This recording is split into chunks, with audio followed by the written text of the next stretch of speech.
हाय मंडळी, काल होता उपवास. सो कालचं रुटीन काही मी केलं नाही आणि मला सगळे ऑर्डर्स कुरिअर करायला जायचं होतं. सो मी पटापट आवरलं आणि सगळं नीट पॅक करून घेतलं आणि सानूला पण आमच्यासोबत यायचं होतं. सो असं तो मस्का लावायचा काम त्याचं चालू होतं.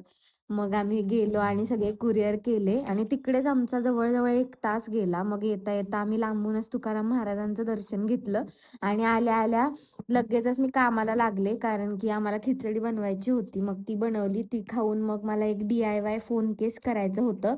म्हटलं चला वेळ आहेच तर आत्ताच करून घेऊया. मग मस्त असं मला जेवढं काही पेंटिंग येतं ते सगळी अक्कल त्यात लावून मी असं Pinterestवर ट्रेंडिंग असलेलं ट्युलिप फ्लॉवर टाइप एक फोन केस केलं आणि ते कट केलं, कारण मला फक्त फ्लॉवर्सच घ्यायचे होते. मग ते कटआउट मी प्लेन केसला लावलं आणि मस्त असं फोन केस बनवलं. हे खूप छान मिनिमल आणि एस्थेटिक दिसत होतं. मग संध्याकाळी आवरून आम्ही आळंदीला गेलो. तिकडे यात्रेमुळे खूप गर्दी होती. मग थोडंसं फिरलो आणि मग तिकडून आम्ही घरी आलो आणि मी तिकडून हा खलबत्ता आणला आहे आणि मग रात्री आम्ही जेवण केलं आणि असा गेला माझा दिवस. बाय.